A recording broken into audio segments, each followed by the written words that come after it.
Well, if government wants to avoid another uprising like 1976, it must hear the youth who feel unheard, desperate and depressed. That's the message from Amnesty International South Africa. And to discuss this further, I'm joined by Amnesty activism coordinator Rejoyce Makhetha, who joins us virtually. Rejoyce, thank you so much for your time this morning. 1976 was a lightning bolt in the fight against apartheid, and it was young people who decided no more will they take what the apartheid regime was pushing down their throats at that time.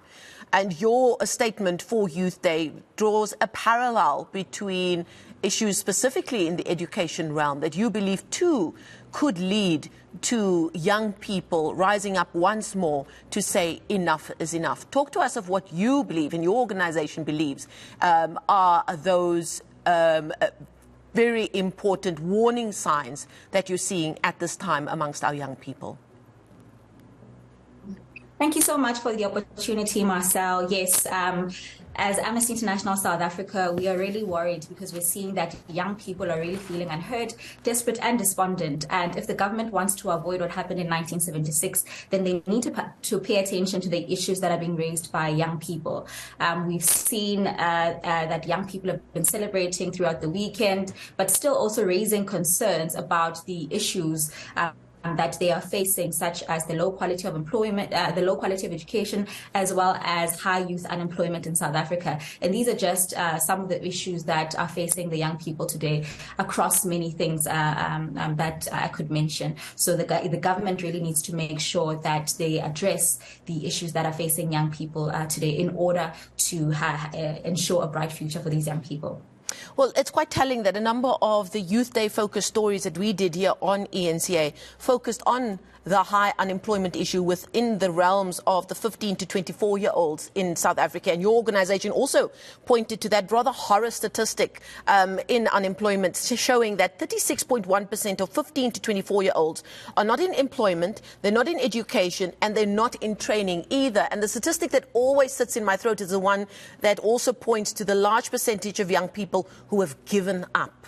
And that really is the one that we should be very seriously worried about. Those who have given up trying to find employment, those who have given up trying to find some kind of training or an internship of some kind. And that speaks to that frustration and the despondency that really is so prevalent amongst our young people right now.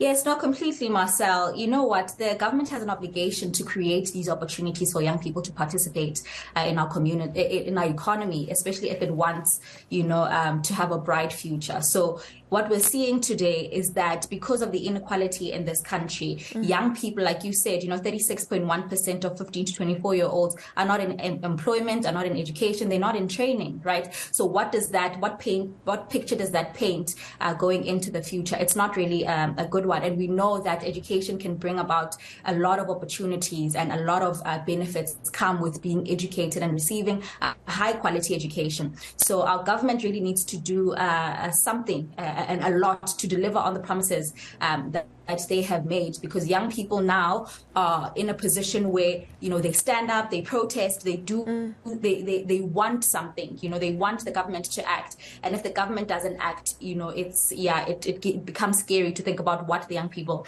are going to be doing going into the future. Do you think that the generation of young people we're speaking about, again, we talk about 15 to 24-year-olds, are at the point where they realize what their political will and what their political power is at this point, and what a difference that could make in their immediate and their long-term future as well? Because one needs to be reminded that we've got a big national election coming up next year, and the youth is always this grouping that gets looked at as one that could make a difference. And yet again, that despondency is something that we've seen rear its head, where young people just said, oh, let them go on and play their political games. We're not interested in making their mark. At what point do you think our young people will realize that they actually can make their mark in more ways than one?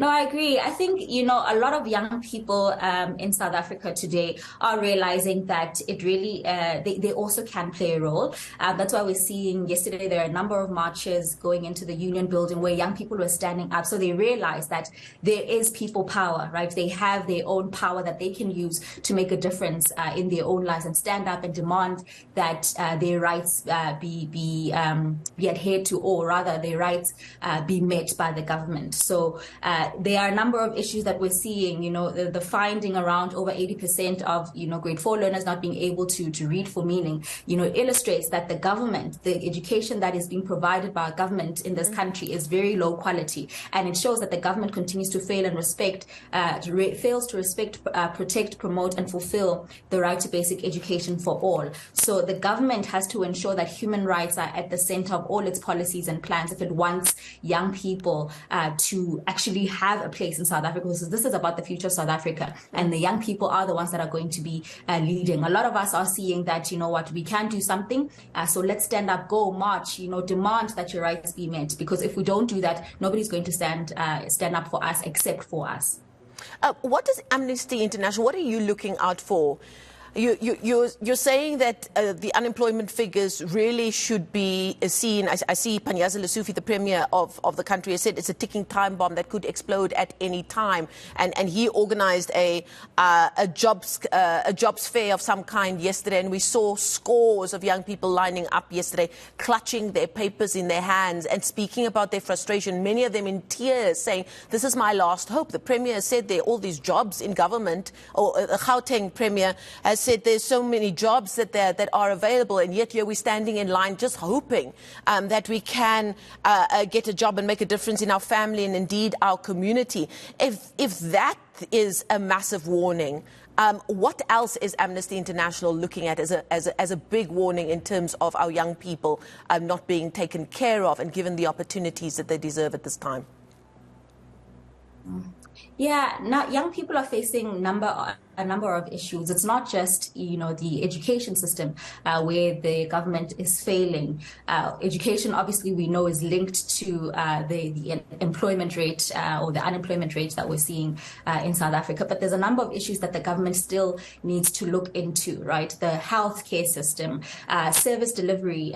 You spoke about elections and, the fact that, our water, people still complaining about service delivery issues like bread and butter issues that the government still has to meet and still hasn't, right? So there are a number of issues around human rights issues, particularly around education, the healthcare system, water, housing, all of these things that the government has to look into to make sure that, it's not just, looking at one system and failing in the others, because they all work together to make sure that our country is able to function, or is a well-functioning country. So definitely, the opportunities that are being created, we see them, let them be long-term opportunities where young people can really prove themselves, because if you're going to create an opportunity just for a couple of months, then the young people are back in the same market in a couple of months, and it doesn't really work, right? Because the inequality in this country has to be taken, you have to look at it from a holistic perspective, because we've seen that with COVID-19 as well and load shedding, there have been,